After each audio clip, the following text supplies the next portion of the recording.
वाडत वचपी थंडेचो सामनो करपा खातीर आंगार गरम कपडे जरी आसले तरी सकाळी सकाळी तुमकां जरी दग मेळ्ळो जाल्यार कोण नाका म्हणटलो। पूण शारांनी असो दग खंयच्यान मेळटलो आनी दग घालपाक जागो खंय आसा शारांनी? हो प्रश्न तुमच्या मनांत आयलाच आसतलो। उत्तर प्रदेशांतल्या गोरखपूर नगरपालिकेन मात गोरखपुरांत जाग्या जाग्यार शेकोट्यांची वेवस्था केल्या।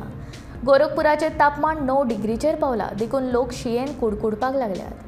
म्हणून गोरखपूर नगरपालिकेन शारांत 50 परस चड जाग्यांचेर शेकोटीची वेवस्था केल्या। ते शिवाय बस स्टेशन, रेल्वे स्थानक, हॉस्पिटल ह्याय जाग्यांचेर शेकोटीची वेवस्था केल्या। नगरपालिकेचे कर्मचारी गाडयेंतल्यान लांकडां हाडून शारांतल्या मेकळ्या जाग्यार उडयतात। त्या जाग्यार लोक एकठांय जातात आनी दग घालतात। सध्या पश्चिमोत्तर पर्वताचेर बरोच बर्फ पडत आसा आनी ते खातीर पुराय उत्तर प्रदेशांत आंग थंडेन कापपा सारकी शी पडल्या।